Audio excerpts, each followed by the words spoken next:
Sorry, one of the problems of using an iPhone is that people call you in the middle of your videos and it blocks the video. So back online.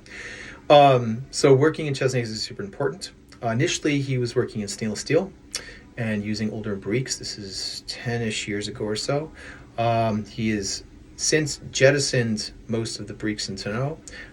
Still uses stainless steel, as most producers do, as kind of an initial ferment, or certainly a holding tank, transferring for bottling, whatever else. But at this point, has invested in cement tanks. And we're seeing more and more of this. Again, cement tanks are the crusade pots of winemaking. They're excellent for low and slow, which I'm a deep believer in.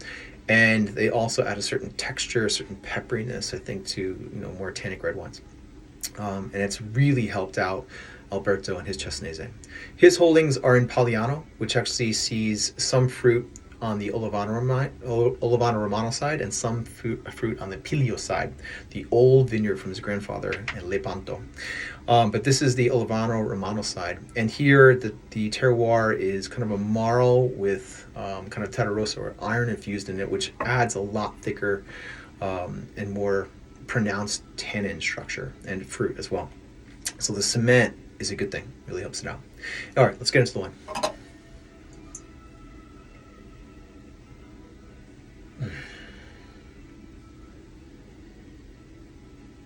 There's Cesanese is Cesanese. It doesn't have another synonym. It's not another grape. It is Cesanese. It's not Sangiovese. It has elements for me, of Sangiovese, where some of that blood, sanguine, wild, gamey thing, maybe even a little more pronounced than Sangiovese, kind of in an old school way.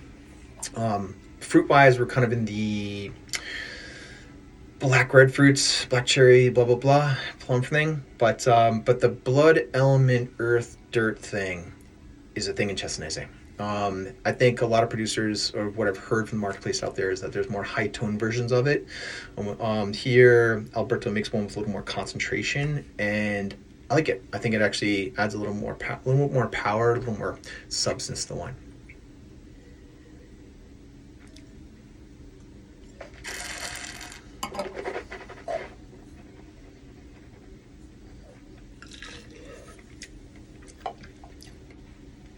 This wine needs food. Remember, we're in Rome.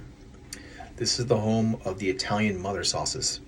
Cacio Grigio, Carbonara, Amiciana. It requires fat. It wants it. You want to eat with this wine? Yeah, you could have it as a cocktail, but man, give it some pork fat, please. It sings. I've made an analogy that I think there's a thing happening in Lazio with Cesanese that is a tune or parallel to what happened with Beaujolais in the mid 2000s. So it's on the blog. Go ahead, check that out on our website, Indie Wineries. But yeah, there's definitely kind of like that, Brie, Gamay, Food, Lione thing, but in a Roman sense. If you can, work with me on that.